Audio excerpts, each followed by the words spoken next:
হঠাৎ বিস্ফোরণের শব্দে কেঁপে ওঠে রাজধানী দোহার আকাশ। আতঙ্কে মানুষ যখন ঘর থেকে বের হতে দ্বিধায়, ঠিক তখনই কাতারের পররাষ্ট্র মন্ত্রণালয়ের মুখপাত্র মাজেদ আল আনসারি মুখোমুখি হন সংবাদ মাধ্যমের। তাঁর কণ্ঠে ক্ষোভ স্পষ্ট।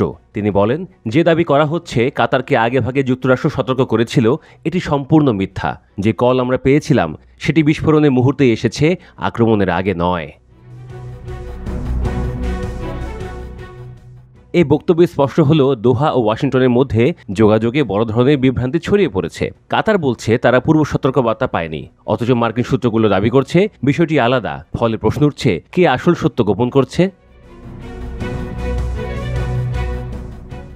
এভাবে দোহা, ওয়াশিংটন আর জেরুজালেমকে ঘিরে তৈরি হয়েছে এক জটিল ত্রিমুখী নাটক। কাতার বলছে তারা পূর্ব সতর্কবার্তা পায়নি, যুক্তরাষ্ট্রের ভেতরে বিভ্রান্তি ও সন্দেহ বাড়ছে, আবার ট্রাম্পপন্থী মহল খোলাখুলি ইসরায়েলের পাশে দাঁড়াচ্ছে। এদিকে যুক্তরাষ্ট্রের রাজনৈতিক অঙ্গনে আলোচনার ভিন্ন রূপ। প্রেসিডেন্ট ডোনাল্ড ট্রাম্পের ঘনিষ্ঠ সহযোগী ও ইসরায়েলপন্থী রিপাবলিকান সিনেটর লিন্ডসে গ্রাহাম খোলাখুলি জানান তিনি ইসরায়েলি নেতৃত্বের সঙ্গে সরাসরি যোগাযোগ রেখেছেন।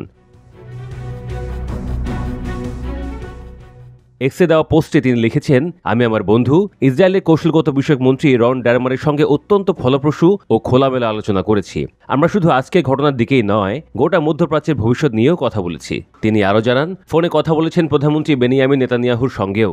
নেতানিয়াহু নাকি বিশেষভাবে উল্লেখ করেছেন প্রেসিডেন্ট ট্রাম্পের প্রতি তাঁর গভীর কৃতজ্ঞতা। তিনি বলেন, ইসরায়েলের জন্য প্রেসিডেন্ট ট্রাম্পের সমর্থন ছিল ঐতিহাসিক, তুলনাহীন ও গভীরভাবে প্রশংসনীয়। এই মন্তব্য স্পষ্ট করে দেয় মার্কিন রাজনীতিতে ট্রাম্প ইস্যু এখনও ইসরায়েল প্রশ্নে এক বিরাট প্রভাব বিস্তার করছে। কিন্তু বিভ্রান্তি আরও বেড়ে যায়। সাবেক মার্কিন কর্মকর্তা অ্যাডাম ক্লেমেন্টস আল জাজিরাকে দেওয়া সাক্ষাৎকারে সরাসরি প্রশ্ন তোলেন ওয়াশিংটনের ভূমিকা নিয়ে। তিনি বলেন, যদি সত্যিই যুক্তরাষ্ট্র আগে থেকে জানত, তাহলে সেখানে অবস্থানরত মার্কিন কূটনীতিক কিংবা সেনাদের অত্যন্ত নিরাপদ স্থানে সরিয়ে নেওয়ার চেষ্টা করত। কিন্তু এমন কোনো পদক্ষেপ দেখা যায়নি। তার কথার মূল সুর ছিল আরও গভীর। তিনি ইঙ্গিত দেন বর্তমানে পরিস্থিতি যেন নিয়ন্ত্রণের বাইরে চলে যাচ্ছে। তিনি বলেন, আসলে কে কাকে নিয়ন্ত্রণ করছে? যুক্তরাষ্ট্র কি ইসরায়েলকে দিক নির্দেশ দিচ্ছে, নাকি উল্টো ইসরায়েলই যুক্তরাষ্ট্রকে চালাচ্ছে? এই প্রশ্নগুলোই এখন বড় হয়ে উঠছে। এদিকে জাতিসংঘে কাতারের অভিযোগ আন্তর্জাতিক অঙ্গনে নতুন চাপ সৃষ্টি করেছে। এখন প্রশ্ন একটাই, এই আক্রমণের পেছনে আসল বার্তা কি?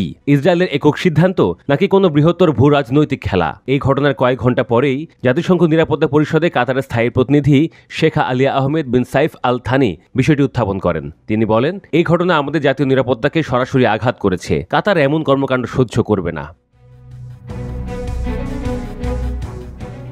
তিনি নিরাপত্তা পরিষদে লিখিত চিঠিও জমা দেন, যেখানে স্পষ্ট করে উল্লেখ করেন তদন্ত শুরু হয়েছে সর্বোচ্চ পর্যায়ে, খুব শিগগিরই বিস্তারিত জানানো হবে এবং পরিষদকে নিয়মিত অবহিত করা হবে। তবে এসব ঘটনার মধ্যেই একদল মানুষ মনে করছেন এই ঘটনার নেপথ্যে কাতারই হয়তো মূল খেলোয়াড়। ইসরায়েল ও যুক্তরাষ্ট্রের সাথে যোগ সাজসেই তারা এই হামলার নাটক সাজিয়েছে। কাতার আসলে আগে থেকে সব জানত।